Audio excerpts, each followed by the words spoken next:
Hello. Welcome to the first of Cappella Romana's online webinars. This is being presented in cooperation with City, University of London, and it's entitled Women in Sacred Chant, Past and Present. I'm Alexander Lingus, a professor of music at City, University of London, and the founder and musical director of Cappella Romana.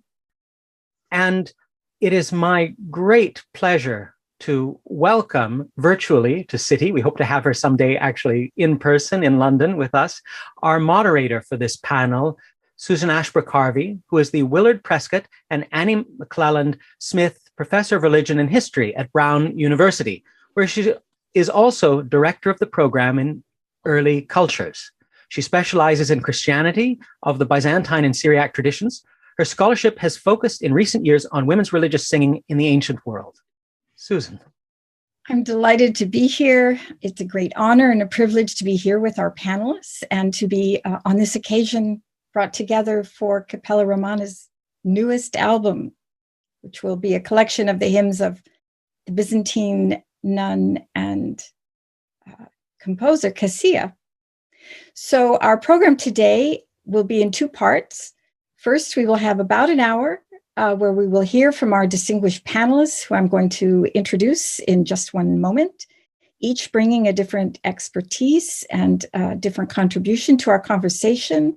We will intersperse three musical expressions at different points to illustrate their contributions. And after about an hour, we will have some time for questions and comments. You, our audience, we're delighted to have you with us, may submit your questions to the panelists through the Q&A at the bottom of your screen, and we will attend to them in due course. But first, we need to introduce our panelists. So we are delighted to have with us today Dr. Sevi Mazer-Mamali, founder and director of Domestikena of the Ea Duse Women's Byzantine Choir in Volos, Greece. Dr. Mazer-Mamali trained as a Byzantine musicologist at the University of Athens and has also taught at the Higher Ecclesiastical Academy of Velas in Ioannina. She is a teacher of Byzantine and ecclesiastical music in the Greek Ministry of Education and also performs as a piano soloist. And we happily welcome Ms. Fotini Downey Robinson, a singer with Cappella Romana on the album featured today. She is the Lampadariya, the leader of the left choir, for those of you who don't speak Greek, at the Holy Trinity Greek Orthodox Cathedral in Portland, Oregon. Ms. Downey Robinson has been singing professionally for more than 20 years, performing with numerous ensembles, especially in the Pacific Northwest region. She's in high demand as a soloist, a chamber musician, a cantor, a teacher, a clinician, and has become a leading advocate for integrating women into the classical tradition of the Celtic art. And we are delighted further to welcome Dr. Anna Song, who is Associate Professor of Music and the Music Department Chair and the Director of Choirs at Linfield University in McMinnville, Oregon. Dr. Song is also co-founder and director of the Inulieribus professional female vocal ensemble, which is based in Portland. Professor Song's research interests focus on the method and practice of music teaching and learning, and on Western European vocal music before 1750. I thank you all for being here, for coming, and it is truly an honor and a privilege to be with you on this occasion. But we'll begin with Alexander Lingus to tell us about the new recording Cappella Romana has done. Well, let's begin by asking Alexander Lingus to tell us about the new recording. Who was Cassia? Why was her music important? And what is Cappella Romana undertaking with this project? Thank you, Susan. Well, the Who, Cassia was born sometime in the early 9th century in Constantinople, modern Istanbul. We know about how old she was because as a teenager, she corresponded with Saint Theodore the Studite, who was one of the great figures of Byzantine monasticism. She did that somewhere around the 820s. And he addresses her as a kandidatisi, which means she was the daughter of some kind of imperial official. And we can tell that she was educated. She was really zealous for icons, which is something that Theodore was one of the great defenders in the controversies over icons in Byzantium. And she also aspired to the monastic life. And actually, Theodore's response was, great, you're young, you've got time, later.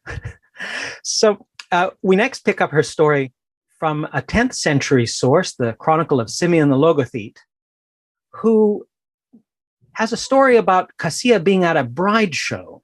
Now, in the middle Byzantine period, the middle period of the medieval Eastern Roman Empire, they had these events every so often for emperors who were looking for a bride. So they would essentially have a cocktail party of sorts, and where all the eligible young women who might catch the emperor's eye were brought for a meet and greet. And didn't go too well with the emperor on that occasion, so he ended up marrying somebody else, the future Saint Theodora. But Cassia did go on then eventually to found a convent, a monastery on one of the hills of Constantinople. And today she's commemorated as a saint.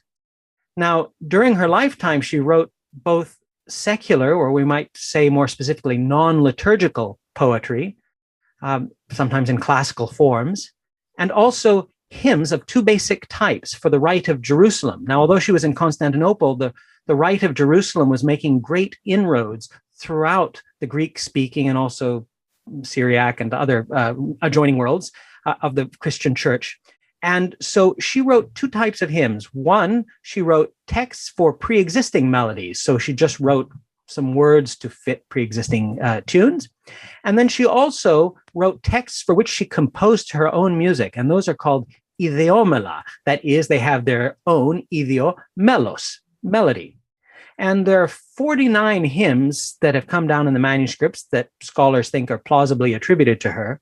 And the thing is that she wasn't just writing clearly for her own group of nuns, but she was writing for everyone because they're picked up very rapidly by the whole church. There's a manuscript that comes from Jerusalem itself from the later 9th century that includes hymns by Cassia. So they've traveled very long distance very quickly. And in such places, in the urban churches of the Eastern Roman Empire, they would have been sung by men, women, children, pros, amateurs. So you had quite the varied soundscape. So it's her ideomela, the hymns that she wrote with their own melodies, that made it into, for the most part, the modern service books that began to be printed in Venice for the Byzantine Rite. And so those are transmitted today to us. And she is still very well known, especially in the Greek-speaking world, because there is one hymn that she wrote for Holy Wednesday, so Wednesday in the week before Easter, that deals with the sinful woman who wiped the feet of Christ with her hair, the story from the Gospel of Luke. And that in the modern received traditions of Byzantine chanting, this is one of the most spectacular pieces of music for all of Holy Week. So people in Greece who will ask, so whose church are you going to? Which church? Which Cassiani are you going to hear? Because there are actually multiple settings these days of her melody. It's as it has come down through the centuries. So people have also written novels and the like about her. So she's actually a figure with very popular even in Greek folk culture today. Well, this is wonderful and very exciting. And I think you have, I hope, something from the album that we might hear. Tell us something about what we're listening to. And let us have a glimpse, a sound. Sure. Let me just go ahead and share my screen, pushing the requisite buttons. And so Cappella Romana is coming out with a new album of hymns by Cassia, all newly edited from medieval manuscripts by our team of researchers, especially Dr. Yannis Arvanitis, who is a specialist in medieval Byzantine notation. So we went back to the manuscripts and created new versions of these things that are in notations that modern singers can sing from, which actually includes the modern Byzantine notation. You can see the medieval notation here of that on this slide below from two manuscripts. And what I'd like to share with you is a hymn that she wrote for the period right before Lent. So the disc has music from the Christmas season, and it also has music for the penitential season of Lent and Holy Week.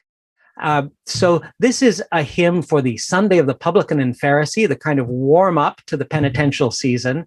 And it's sung here by the women of Cappella Romana.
Absolutely beautiful. Thank you so much. But now let's turn to Anna's song. So Anna, you are yourself a scholar of pre-modern Western music and also founder and director of the women's choral ensemble In Mulieribus. Byzantine historians know the names of a handful of women composers, but Cassia was the only one who succeeded in her compositions being transmitted and in continual use liturgically, at least for one or two of her hymns to the present time. When we think of the history of Western music, many of us are familiar at least with the music of the 12th century nun and mystic Hildegard of Bingen. But maybe you could comment briefly on the contributions of women as composers to Western sacred liturgical music and a little bit about Hildegard herself. Sure. Yeah. First, I just want to thank you for inviting me to participate on this panel. It truly is an honor to be here and to be a part of this celebration, celebrating the release of Cappella Romana's recording of Cassia's music. So congratulations, and it sounds amazing. I really can't wait to hear the entire album. So as you mentioned, the earliest female composer of sacred music that we have in the West is Hildegard of Bingen, that we know of anyway. And Hildegard was extremely prolific, having written over 78 compositions. These pieces feature not only her original music, but also her own poetry.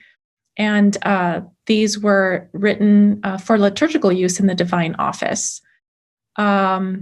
Both of her melodies and her texts reflect very distinctive characteristics that really set her apart from, other composers and other chant melodies and writings of that time. But as Alex points out in the liner notes for the Capella's new CD, unlike Cassia, none of Hildegard's chants have been incorporated into the liturgies of the Western Church. So she's the most recognizable name, right, among historical female composers that we have today. But her music has pretty much been performed outside of their original contexts, mainly in the concert hall and featured on recordings. There is another name that is perhaps less familiar to most people, and that is Herod of Landsberg. She lived actually right around the same time as Hildegard, so one of her contemporaries, born 1130 and died in 1195. And like Cassia and like Hildegard, she was also an abbess. So in her case, she was in charge of the Hohenberg Abbey, which is located about 160 kilometers or 100 miles south of where Hildegard was. So, in driving terms, about 2.5 hours by car. And she is known for authoring the Ortus Deliciarum, which translates as the Garden of Delights. And this manuscript is really a compendium of theological texts, of images and poetry that were compiled for the nuns in her convent. And specifically, its purpose was to kind of provide them with instruction, with spiritual instruction. Sadly, the 20 or so songs that we have, well, it's believed to have been set to music. We only have the poetry. So obviously for this reason, her music remains unperformed. There are two, I guess, pieces of music that have kind of survived. One is a monophonic song, so just a melody, and then the other is kind of a two-part conductus composition. But yeah, anyone who wants to learn more about this figure, again, who is still largely unknown, there's an amazing book by musicologist Fiona Griffiths called The Garden of Delights, Reform and Renaissance for Women in the 12th Century. And it really gives a fantastic overview of both Herod and the manuscript's significance, and really offers a compellingly different story of women's intellectual curiosity and their competence within the context of the church and religious life in 12th century Europe. So yeah, In Mulieribus has performed one of those songs, and in my research and hopes of trying to find more that we could include on the program, it really just wasn't possible. So aside from Hildegard and Herod, it's not really until the 16th century that we have, other names of female composers that we know wrote sacred music. Of course, by this time, the type of sacred music being composed was not monophonic chant, but polyphony, so polyphonic motets, spiritual madrigals, and these were similar to kind of Cassia, Hildegard, and Herod. Most of them were nuns, having entered the convent where women could enjoy, more independence and freedom than if they were to marry. So, these names, you may be familiar with. They have been increasingly been recorded and kind of performed in the last, I would say, 20 years or so. So Raffaele Aliotti, 16th century, so born in 1575, and we think passed away in 1646. And she, published her first book of motets in 1593, so just right at the end of the 16th century. And then we have Lucrezia Vizzana, 1590 to 1662, who published her own book of motets in 1623. So this is, roughly 2 decades after Aliotti. And then, of course, Chiara Margherita Cozzolani, 1602 to 1678. So by this point, 17th century. And she published multiple books. So throughout the mid 1600s. And in a way, we're moving in the right direction because much of this scholarship, as I mentioned, has brought these names to the fore just in the last 2 decades. I think thanks to increasing interest in female composers and kind of re-examining women's roles and contributions to music history.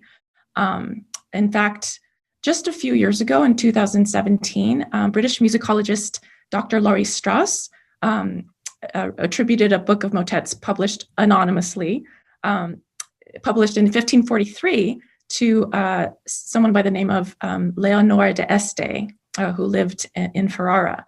And her dates are 1515 to 1575, so kind of, mid 16th century. And she was also a nun composer, so really, writing in the convent. If Dr. Strauss is right, this publication would then be the earliest published book of music, sacred or secular, by a woman. Until this, Maddalena Casulana, who some of you also may recognize, has had kind of this honor of publishing, being the first to publish a book of madrigals in 1568. So just what's remarkable about the music in this publication by Leonora de Este is that it's all for 5 equal voices. So clearly intended to be sung by the sisters of the convent where Sister Leonora lived. And I guess just like Alex mentioned, there's so much music by Cassiani which was considered anonymous or kind of labeled as anonymous. So this is the same thing where it was published anonymously, but Dr. Strauss's research kind of points to her belief that it was actually written by Sister Leonora de Este. So whether or not any more will be discovered, both from either of them or others that kind of remain unknown, of course, remains to be seen. But I think, continuing our efforts to kind of re-examine and reframe female contributions, I think is so important. So just going back to the recording by Cappella Romana, that's just another huge step in that direction. Thank you. This is really fascinating, and an important part of this kind of work is this recovery of a history that's there, but which which has been conveniently sort of forgotten or left on the corners. Tell us, why did you found a women's ensemble, and what has been your goal with In Mulieribus, and what kinds of responses have you received from your audience? Because you've been performing now for some time. So I mean, the very, very beginnings of In Mulieribus were, just out of love of the music. We didn't set out with this kind of huge mission or anything like that. Some of us got together and thought it would be fun to sing music. And so we met in, my living room, and it was just kind of driven by that passion and that wanting to make music together.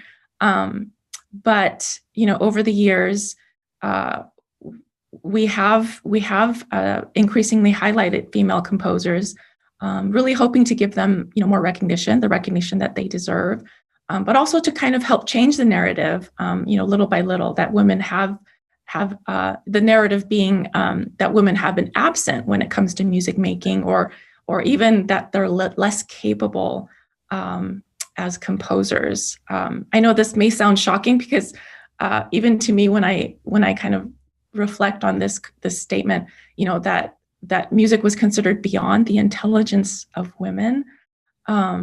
It's still very recent, that was the main thinking. And of course, it's not that women were uninvolved or uninterested. Historically, professional female performers and composers faced huge obstacles on multiple levels, right? Including, institutionally, social pressures, and of course, limited access to training and education. And then even for those who are very, very talented, the possibilities of having their music performed publicly or even published was just, nearly impossible. So, and on top of that, doing that, being associated with those types of activities came actually with great risks. to their reputation and social standing. So there was a lot at stake. So anyway, as for In Mulieribus, we unbelievably next year we celebrate our 15th anniversary season. So it's been an amazing journey, and obviously we wouldn't be around still if it wasn't for our supporters throughout the last 15 years. And so, beginning with our first season back in 2007, audiences have continued to grow, attending our concerts and responding to our programming. So I'm very proud of just where we are, and the fact that we've kind of pretty much we've had a very consistent roster over the years, which really has given us a chance to develop a closeness and a bond, and sharing that history together, having journeyed together, really allows us to kind of perform as friends. And these are real gifts that we treasure. Oh, wonderful. And we'd like to hear a clip. I think this is Hildegard, is that right? Yes. So I've selected an excerpt from a chant by Hildegard. It's a responsory, which is generally heard during the Divine Office. So not the Mass, but the Divine Office. And Hildegard wrote 18 chants in this genre, the responsory genre. And these are considered her most elaborate compositions in terms of both the poetry as well as the melodic construction. So as you listen, you'll hear some characteristics of Hildegard's kind of her characteristics of her compositional style. So, very ambitious melodies that utilize a huge range and feature frequent and extremely long melismas. So for those of us who are less familiar with that term, so melismas, a melisma is where when a syllable of a text is set to many, many notes, rather than one syllable per note. And melismas actually can serve to highlight certain words, especially when they're kind of moderate in length. But an extended melisma can be meditative and prayerful in and of itself. It's almost like a musical elaboration or reflection on the text's meaning, but one that almost kind of transcends the text. So in fact, some of the earliest descriptions of sacred music, sacred chant, refer to melismatic singing as jubilare sine verbis, which translates to jubilation without words. So chant scholar William Mart talks about melismas providing a momentary departure from the word in purely musical jubilation.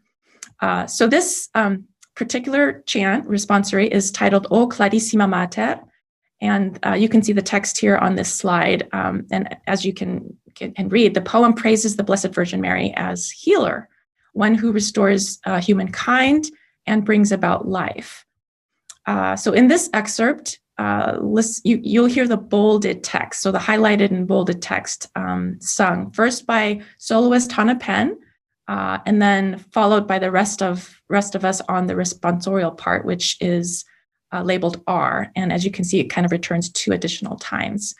And on the word maris, which is the second to the last word of the responsory, it means see. So this word, you will hear 56 notes on one syllable, on the first syllable of that word. So that's an example of, again, this very extended, elaborate melisma. So we can play that now.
Thank you very much for that.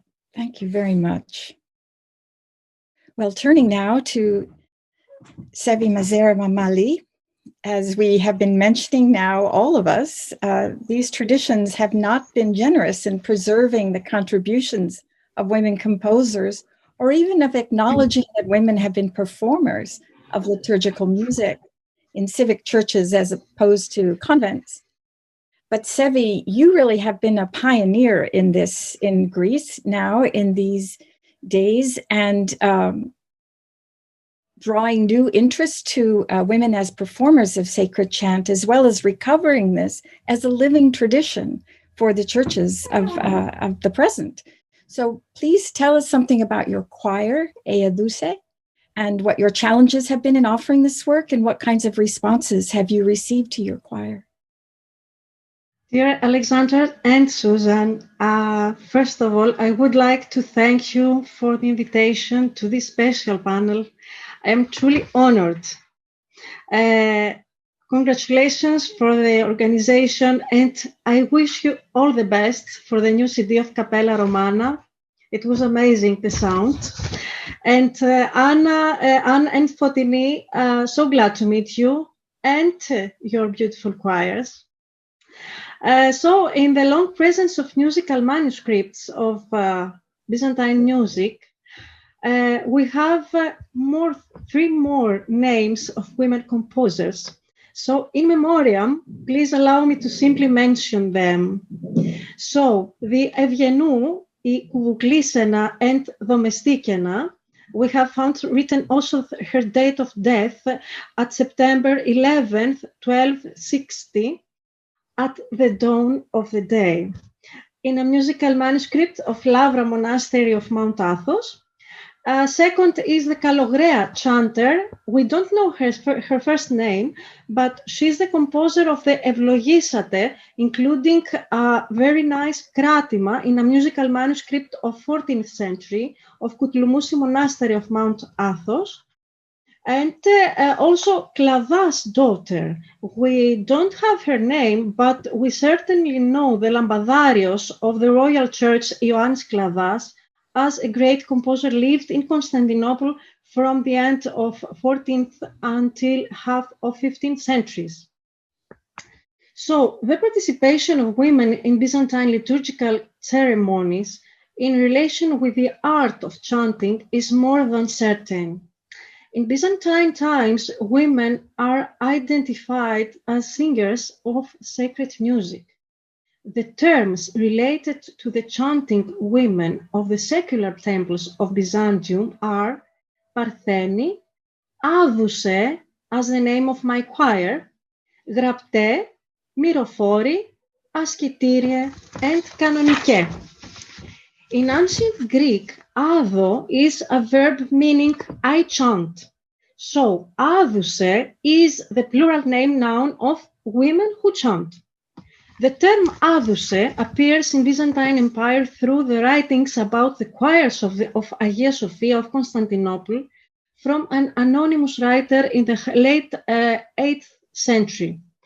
According to a Neara law of Emperor Justinianos, we know the exact number of aduse who were hired as paid professional chanters, I mean singers of sacred music, in order to chant in the Church of Hagia Sophia.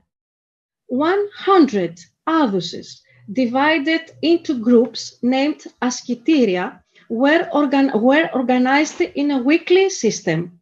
That means that all of the 100 aduse was hired to chant every weekend, starting from the Saturday's Vespers all the way to Sunday ceremonies. For the daily ceremonies, 50 of them chanting in turns every day, so, by the law, that they would not neglect their marital duties. Also, we know that they lived around Hagia Sophia Church in two buildings called askitiria or skinomata. It is important to highlight that Hagia Sophia's employers were 1,000, and they all lived for free into premises built for that cause around the church. Then the same term, Aduse, is used from Princess Anna Komnini, the daughter of Emperor Alexios Komnenos, in the 12th century, when she describes the employers of Hagia Sophia and those at the orphanage founded from her father for St. Paul's Church in Damalis town across Constantinople. Focusing to those who chanted in the temple, she describes choirs of male chanters, adondas, and female chanters, aduse, standing at different parts of the church, chanting in the antiphonic way. As you realize, by my short time travel through the Byzantine era, founding my women choir Aduse in 2013 was an inevitable step led by the historical original way of choirs organization to Hagia Sophia of Constantinople. As a Byzantine musicologist, musical manuscripts researcher, and also as professional chanter and teacher of Byzantine music, it was my historical and scientific duty. The revival of the Aduse was also my PhD thesis advising professors' wish and proposal. The main motivation for the creation of women's choir Aduse was the need for the joint expression of chanting knowledge. My main purpose for my choir is the research, study, and presentation of Byzantine, post-Byzantine, and contemporary composers and their compositions. The choir's repertoire includes composers of Greek Orthodox chant from the 13th to 21st century. If I may use the word challenges, Susan, I can tell you that we have been already invited and we gladly accepted to participate and perform, and I mean without men chanters at all, at official church ceremonies, Vespers, Matins, and Holy Mass of the Greek Orthodox Church, often in the presence of the local bishop. The choir is well known for the execution of some special ceremonies, such as the salutations to the Virgin Mary, including the great Akathistos hymn, all the 5 Fridays before Easter, the great Paraklesis to the Virgin Schimisis in August, and also the Great Tuesday ceremony, which includes hymns written from the great female poet of the 9th century, Saint Cassia. It is very important also to mention the 2 sacred ceremonies of old Constantinople's Byzantine typikon named Panichis and Trithekti, that we chant once a year in collaboration with a man chanter's Byzantine choir in the original antiphonic way in the church in the presence of our bishop. Thus, we pay tribute to the forgotten and abandoned asmatiko typiko of Constantinople's Byzantine era. Others have already performed many live concerts at theaters and churches with hymns to Virgin Mary, Christmas, Holy Easter, and many of the greatest holy fests in Greece and abroad, after having accepted invitations from cultural and ecclesiastical organizations. Having concerts is a very good way to introduce Byzantine music to a new audience who rarely attend church.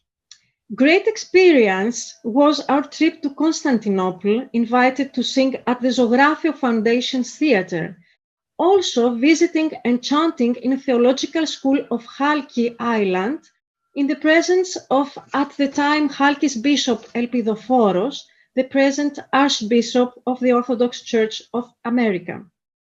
Due to the pandemic, we missed, among others, the opportunity to chant the Akathistos hymns ceremony at Izmir, Turkey, invited by the new Bishop of Izmir, and also the invitation to chant to our Patriarch Bartholomeus. So, my dear Susan, the answer in your question is yes. In our 8-year short chorus life, we have indeed received many great positive responses. Oh, that's wonderful and very inspiring, Sevi. Now, you also work as a teacher of Byzantine chant, and you've taught quite a number of women in this specialized art. Why has it been important to you that there be women students of Byzantine chant, and why is it important to hear women in Orthodox churches as liturgical singers, not only in a concert hall? So, first of all, the term domestikena, which I use, as you can see, is the only term in Byzantine manuscripts used for the female teacher of a woman choir. Domestikos is the male teacher for men choir. So, the reason is because I love to teach.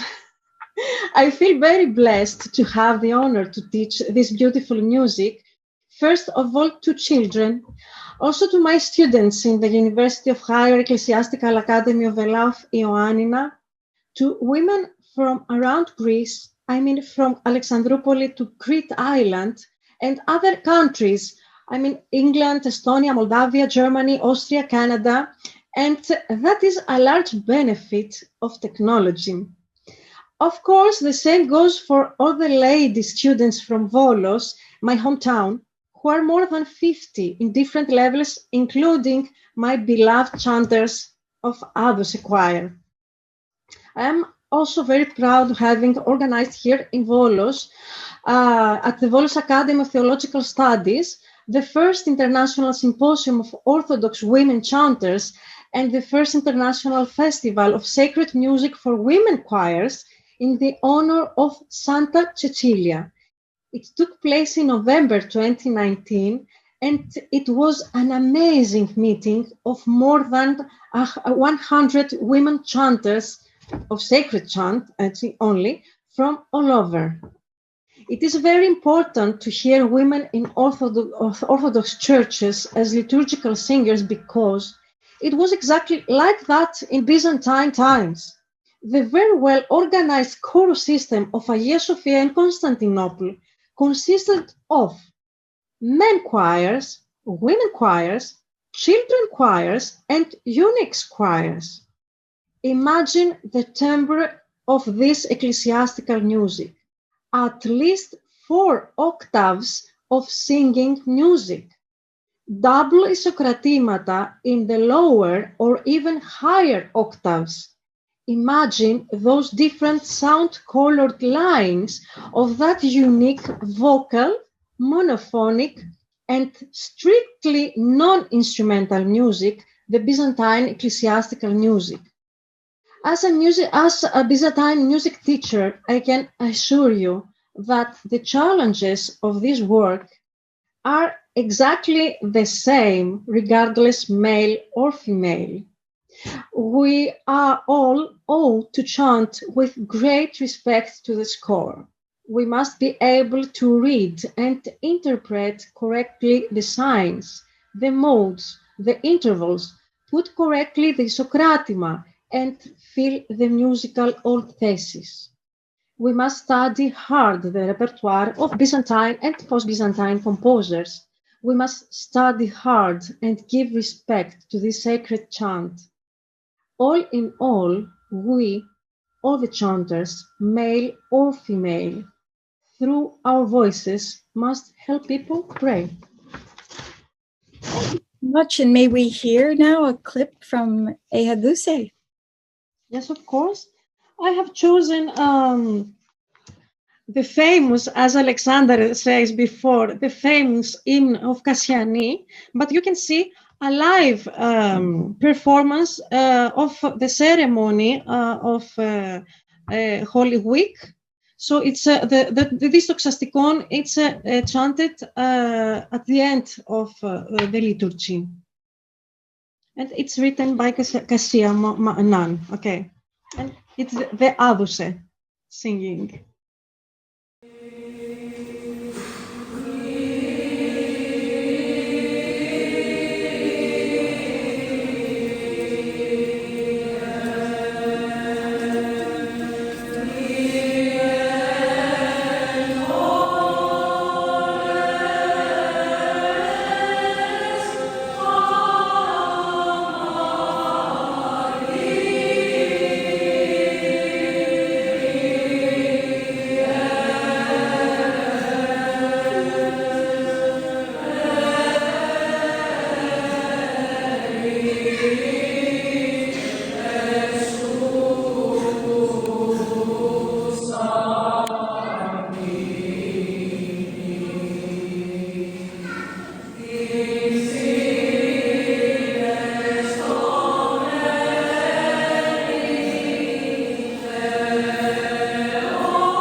that was marvelous. Thank you so much for sharing that with us.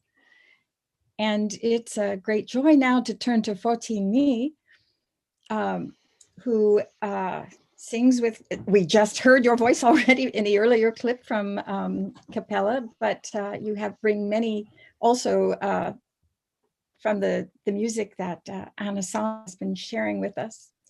So Fotini, when you first joined Cappella, you were contributing to their repertoire from the Russian tradition, which is a repertoire that's perhaps more familiar to at least Western audiences.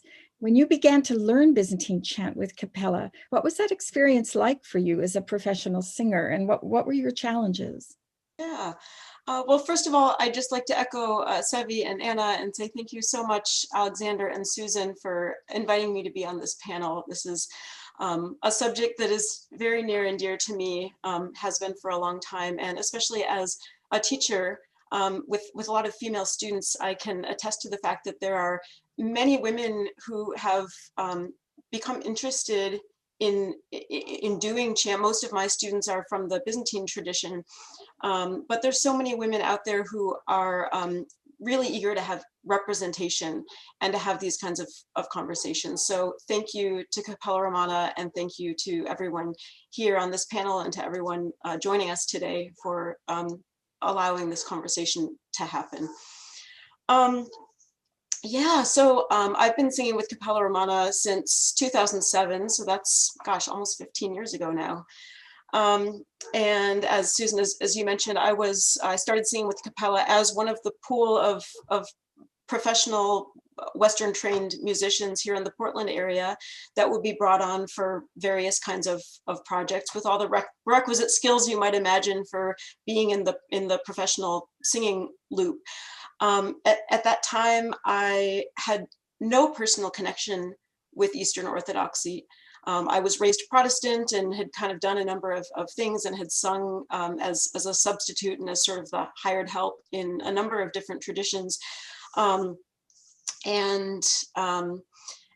When I started to hear, I remember the first time I heard Byzantine chant, it was a group of the Cappella men singing together, and my mind was just blown. It was a sound I had never heard before. It was just this completely different soundscape. And I at that point had done quite a lot of Gregorian chant, and so I was familiar with sort of, ancient chant in that very broad bubble, and I could read the Gregorian chant notation. But Byzantine chant just sounds so different. First of all, you have the microtones, so you've got the melodic attractions, and you've got, these aren't melodies that you can go home and plunk out on the piano, right? You really have to sort of marinate in this soundscape to start to make sense of modal structure and what the tune is doing. And then I would be remiss if I didn't mention the isokratima, which has been mentioned several times. What that means is the drone. So that's one of the really big differences between listening to Western chant and Eastern chant, is you've got this drone underneath the melody, and that has theoretical implications, which is beyond the scope of this webinar, but basically the drone is there to orient the chanter and the listener in literally what tetrachord you're in. I mean, once again, that's beyond where we are right now, but it just opened the door to me. I was when I was in school, I studied vocal performance, and I also studied math and computer science, and so for the first time since I had been a professional musician, just this left brain, this intense, like logical, mathematical piece just kind of clicked in, but in a way that didn't exist for its own sake, right? Like it morphs into this very right brain, very mystical kind of, I mean, it's all there together. And I just had never heard anything like that before. And also at that time, I just assumed that this was something that only the men did. And part of why I thought that is because I had only ever heard it sung by men. And I had always heard it in that context with men's voices. And I remember the first time Alexander invited some of the women to be on a chant project, I remember thinking, are we allowed to do this? Like, I didn't know if it was, I didn't know it was a thing. I didn't know that was something that we could do. You know, fast forward 15 years now, somewhere along the way, I actually became Eastern Orthodox and really embraced this tradition, and have since listened to a lot of female monastic choirs, and we've done a lot more with Cappella, and of course, just the release of this CD is light years ahead in terms of where the women are, in terms of our ability to perform this stuff and our training and our experience than we had at the very beginning. We were the first time we were really featured as the Cappella women was on the Lost Voices of Hagia Sophia project, and we were brought in. At the time, my understanding was that we were kind of overtones. We were supposed to be like the eunuchs, you know. And now I understand more of the historic context in it. Like Sevi was mentioning, there were female choirs, and there were all these people participating in that rite. That you know, this is not new. This is actually very old practice that we're now going back to and sort of retraining women and reintegrating. So. In terms of challenges, you know, most of the challenges, as Sevi mentioned, a lot of what we learn as chanters is going to be the same whether you're a female chanter or a male chanter. In terms of, especially as a Western trained musician, learning how the modes function, learning the tunings and the what we call melodic attractions, where even the same note in the same scale can behave differently depending on where it is, how it's functioning within a certain tetrachord or a certain melody. And then of course there's just the question of style, and starting to be comfortable doing a lot of things that your voice teacher probably told you never to do, just scoop into notes and be a little bit more loosey-goosey in terms of how to use the voice, and how the notes aren't always super distinct from one another. And ornamentation, getting a sense of which ornamental figures are appropriate for which phrases, and because those aren't things generally that are written into scores. So you just kind of have to listen to a lot of really good chanters and figure out how that works. And then a lot of the people listening here may not know this. I didn't know this until fairly late in the process, but Byzantine chant has a completely different notational system. In fact, the first slide that Alexander showed when he was playing the Cappella clip, it's some people say it looks like Arabic, or it looks like some sort of script. And one of the big differences between Byzantine notation and Western notation, staff notation, is that everything is it's a relative notation. So you have a starting note, and then all the notation tells you, okay, you go up one, you go down two. It's it's that kind of a thing. So it's not like staff notation where you can just look at any point in the score and say, oh, that's an E flat or whatever. So it's a much different way of conceptualizing of how the music works. I will, however, mention one thing that I think really is different for female chanters, and that is just simply the vocal technique of navigating between what many people will call the chest voice and the head voice. That would be an entire webinar in and of itself. But I'll just abbreviate that and say that there are between I will call your attention to Anna's recording and Sevi's recording and ask you to sort of think back and notice the difference in sound between those two groups. These are all female singers with the same physiology.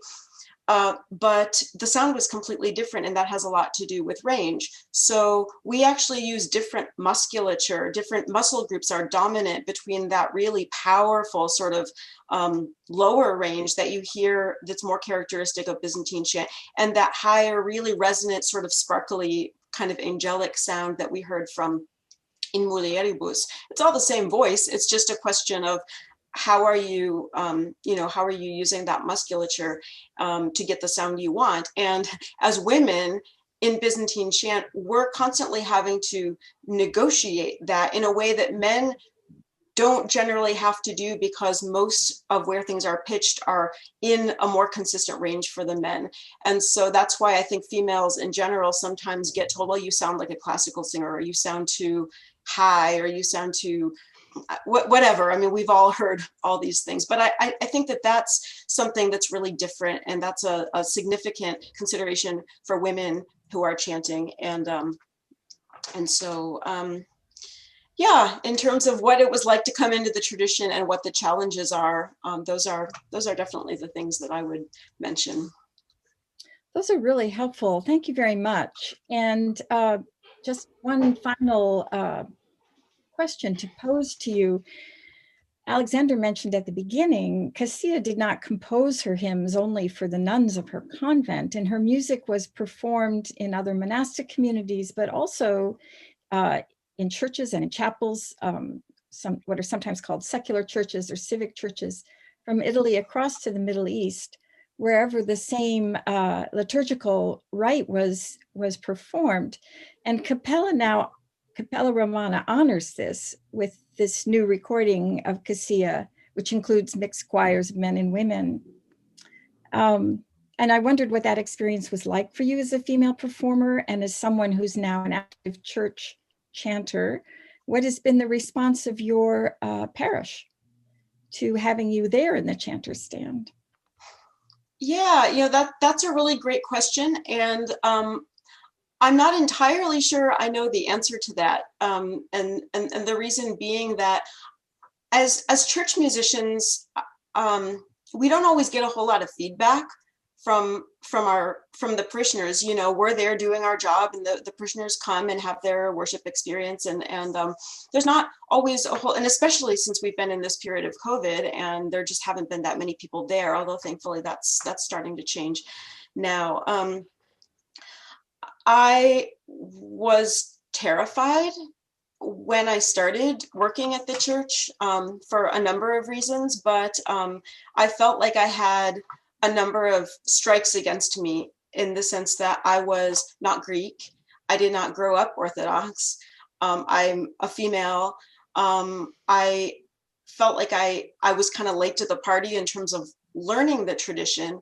And I was really scared that I was not going to be able to do justice to such a big and important job.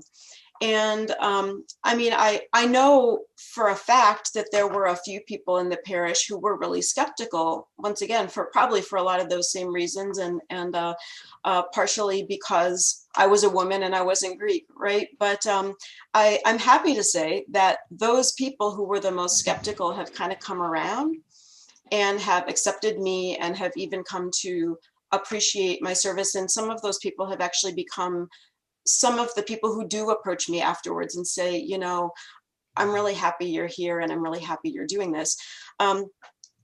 And occasionally I'll get usually a woman saying, I feel so happy to feel more represented. But really it's, I don't get a whole lot of feedback. But I will say, from what I have observed, that I think that in most parishes, people are just happy, parishioners are just happy to have someone there who wants to be there, who has the proper training, to have the confidence and the skill to lead them in worship and not be a distraction, right? That's really what the job is.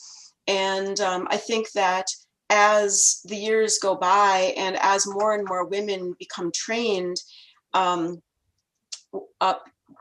parishioners are just going to get more used to this. And of course, it really depends on where in the country you are, where in the world you are. There's a lot of factors.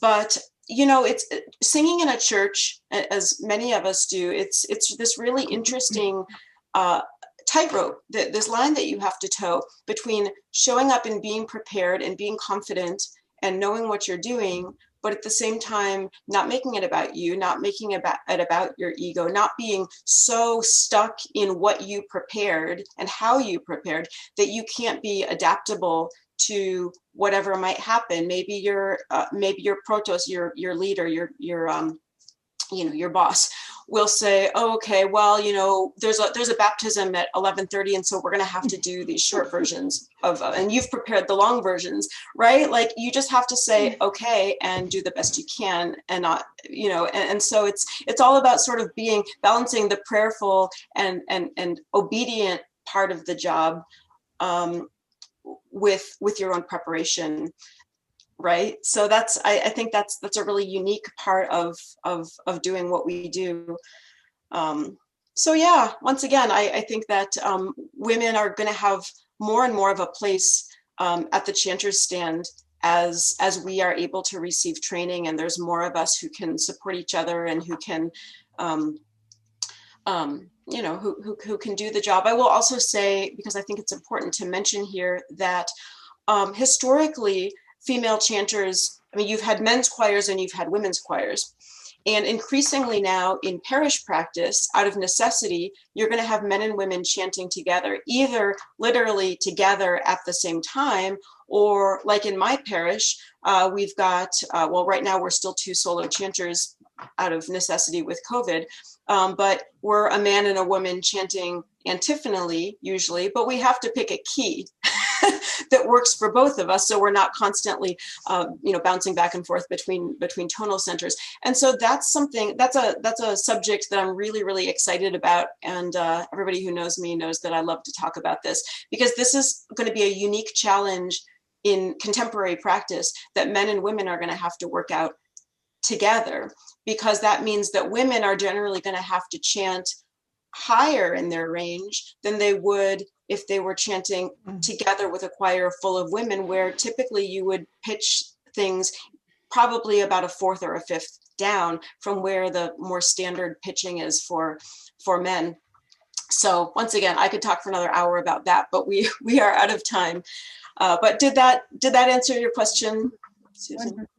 I thank all of you, because these have been really rich reflections and material that you've brought to our audience today, and to each other. I mean, it's very fascinating to hear this brought together, these different perspectives, historically as well as current practice, and the dynamic between that. So we have had a feast of reflections and music. Thank all of our panelists. And I know that there have been questions and comments coming in the Q&A. Alexander, I am going to ask you to help now how we can manage there's a large number of questions in the Q&A. Yes, indeed, many questions. A few more straight informational ones. I've typed a few responses myself, but we've had quite a number coming first from Anna Song's presentation. So we have one question here. Did Hildegard write anything in German? Not that we know of. Everything is in Latin. And another question is about the performance of O Clarissima. Is the gentle string accompaniment a practical device or an integral part of the music? So that instrument that you heard, and I know it might be hard to hear through the webinar format, but it was actually a bell. So not a stringed instrument, but a bell that would be kind of periodically restruck. And we don't have any firm evidence or indication, to what extent she used instruments, or instruments were used during the singing of these chants or in worship. We do have something she said, though, in response to criticisms from the authorities about the use of singing, about all the music and the presumably use of instruments. She is noted to have said, "God must be praised with all the musical instruments that the gifted and ingenious men have invented."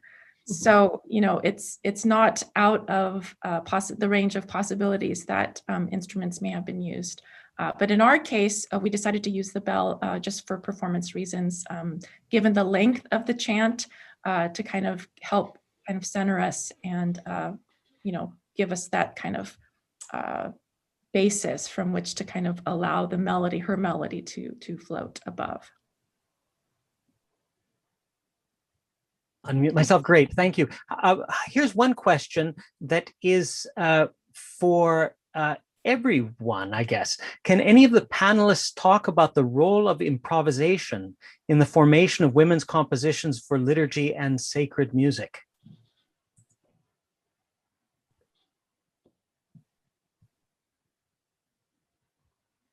Especially in women's, can you repeat the question, please? Yeah, about the role of improvisation in the formation of women's compositions for liturgy. So I think some of this actually speaks to that dividing line between oral recomposition and written tradition as well, which is certainly something very much alive in the Eastern Christian tradition, where it's possible for people just to pick up a service book, and because they know the formulas in their head for the modes, that they can come up with an idiomatic version of a chant. So I wonder if maybe people could expand a little bit on that.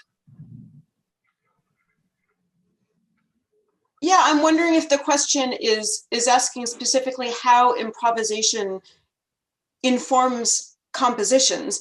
And I'm not sure about that. I mean, my answer would be more or less what Alexander just said, that I think of those as kind of either or sorts of things. Either you're reading a composition from a piece of music, or as he said, you're opening a service book and you're saying, oh, this is in plagal fourth, so I'm just going to make something up that uses the right theses, the right patterns in that mode. But in terms of actual composers and how they would have incorporated that tradition into their writing, I'm not sure, but maybe somebody else could speak to that. Well, when it concerns about a score, okay, musical score, we know that there is some kind of compositions that they are very melismatic, as Anna says, or we say that colophonic in Byzantine terms, and we can find there written kratimata. The kratimata are, it was firstly like the cadenzas or in arias, okay, in European music, firstly the cadenzas or the cadenzas of concert, of some concert, piano concert or vocal cadenzas was improvisation, okay, but for example, Mozart never wrote the cadenzas of his concerts, piano concerts, okay, but after that, Beethoven did write them. So the kratimata was also at the first times improvisation, but now we have a whole book named Kratimatarion, full of those cadenzas, if I may use the term. So this is improvisation. I don't know. But I agree with this, that with Fotini, either you know how to read the score, either you open the book with only the poem and you guess something what you're going to say. Okay, it's useful because here in Greece there is so many little churches and in villages, and then there is no. We need chanters, you know. We don't have so many chanters, so there is many people who improvise and who simply we simply try to the priests try to work out with I don't know, the matins or the vespers in some village. I don't know. So we have a question here that has come through for Dr. Mazera Mamali, asking about when your choir chants a liturgy, how to negotiate the question of pitch. I think you can see the question there. I've just come to the No, I didn't see that, but I smile because it's the big problem, you know, because you must be in tune with the priests, okay? Because when we sing in a church, we surely don't have men to sing. We are by own, like a choir, but there is a lot of priests. Before the ceremony, we speak about what it happens. Normally, we sing a half tune low from natural C. Okay. If you hear the antiphonic, I have in Aduses in YouTube from the Panelist, from the old ceremony of Byzantine, and you can see in the right analogium men, and in the left we, the Aduses. We are tuned a half tone lower. I mean, to in zo physical, okay. But it's not always like that. Sometimes we must sing lower. If you can hear that Cassiani, it was a little bit lower. But we must sing with our bishop and with the other priests. Okay, we try and we manage. Each time it's different. I think that really speaks to this issue of adaptability, because, and this is one of the major differences that I've experienced as a professional performer as opposed to a working church musician, is that when you're going to give a concert, you know exactly in which key you're going to do something. You've practiced it that way. You know how that's all going to work. But when you're chanting in church, you have no idea. You just, sometimes you have to take your pitch from your priest, as Sebi said, or any number of things could happen, and you just have to go with it. So you can't get too stuck in doing it a certain way. Yeah. Took me some time to get used to. Definitely, yes.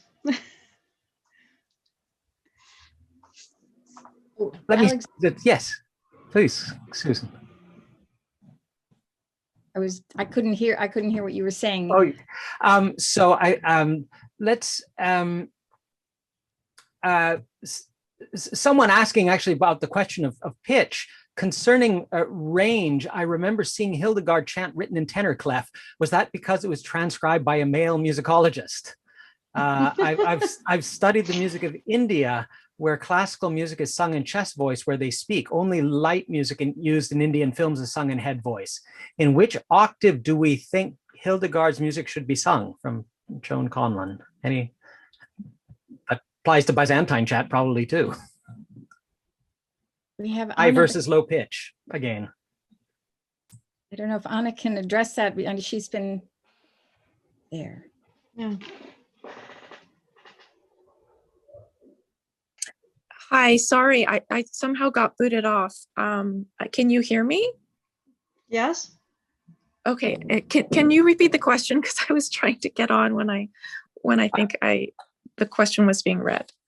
Sure. Let me go back and find it. It had to do about the way that Hildegard's music is transcribed, and is it being in tenor clef and the like, and is this was something due to male musicologists, and also just pointing out the difference with classical Indian singing, for example, versus light singing in India. Just so I think this is a broader question about tessitura for and the type of head voice or not or whatever for especially for Hildegard, but it could also apply to the other chant traditions we're talking about here. I guess, well, what I can say is that much of I mentioned when talking about Hildegard's melodies that, many of them have huge ranges, and by huge ranges, I mean, 2 octaves.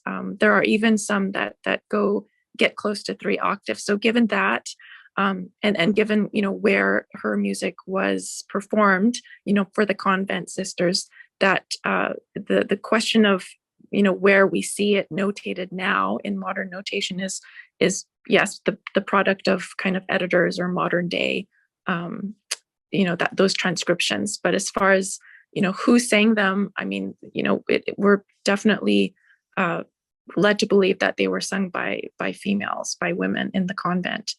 And given the range, there's especially for the really wide ranged chants, you just have to be practical in terms of, what range, what group of notes fits within the female voice possibilities, especially when something is so wide as 2 or 3 octaves. Well, here we're sort of coming up towards the end of our allotted time here, but we have someone who asks a very big question. It was put in quotation marks. There has been an implied difference between the Christian traditions of the Eastern Mediterranean, Greek, Syriac, and so on, versus the Western Mediterranean, Europe, Latin.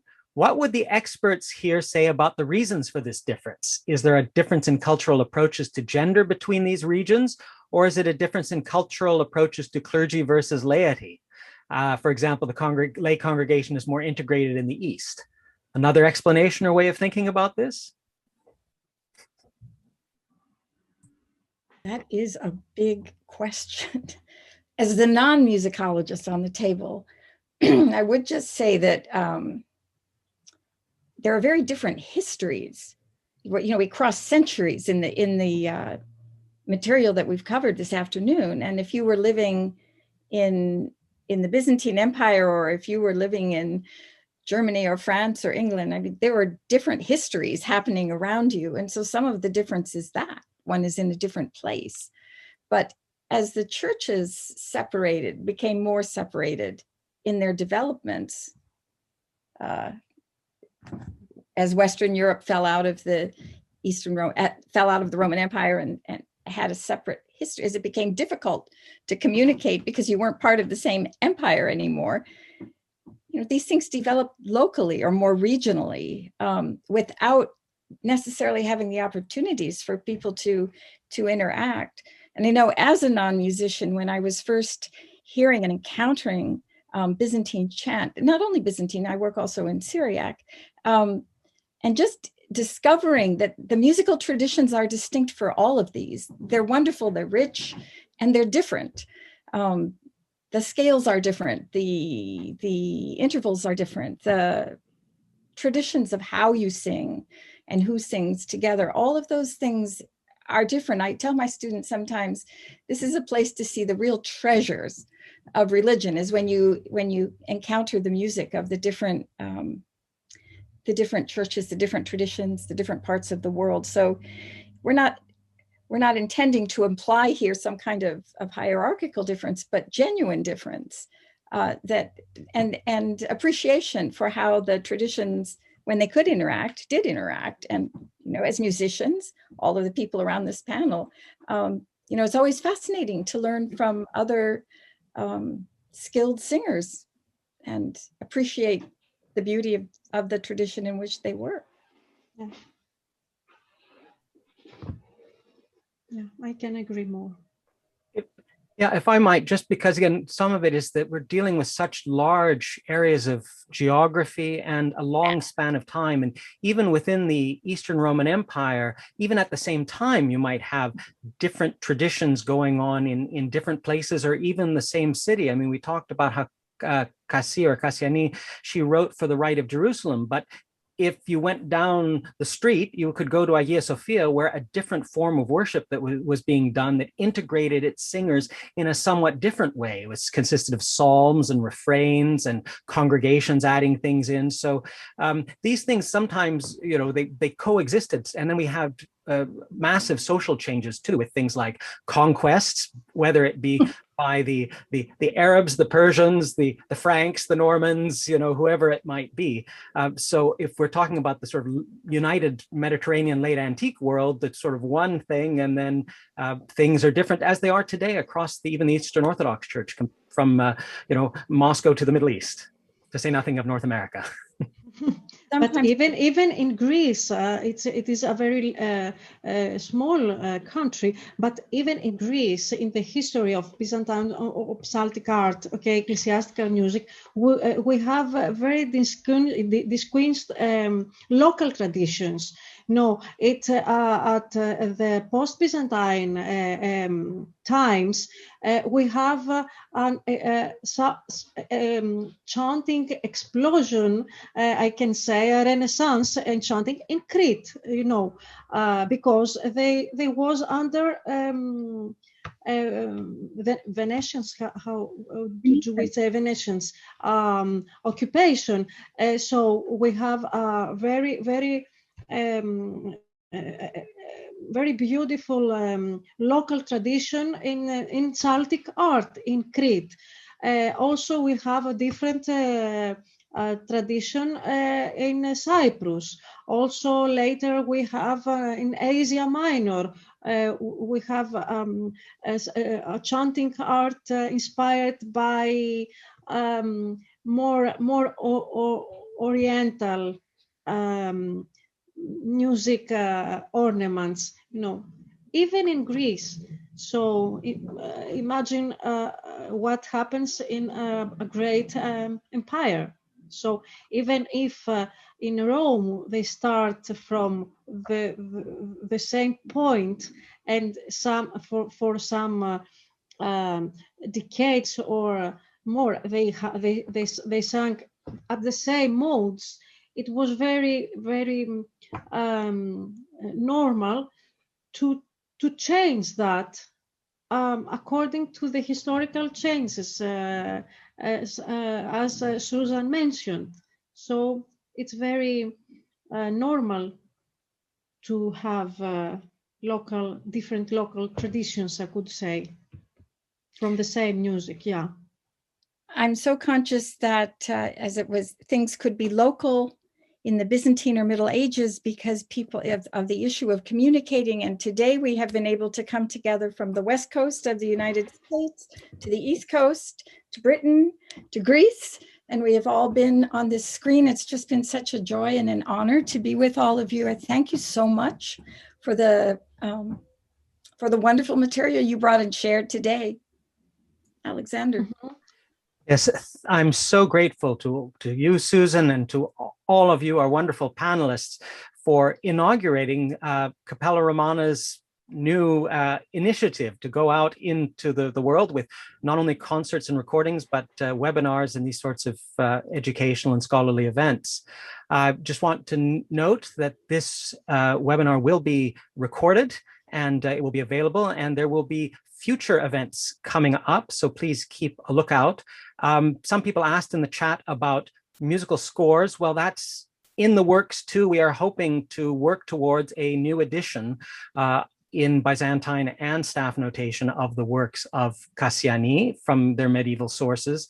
So please watch this space. This Friday, the recording comes out, so keep an eye out for that, or even purchase it. Anyway, just again to thank everyone on behalf of City University of London and Cappella Romana. So have a good evening, morning, whatever it happens to be where you are. Bye-bye. Thank you so much. Thank you.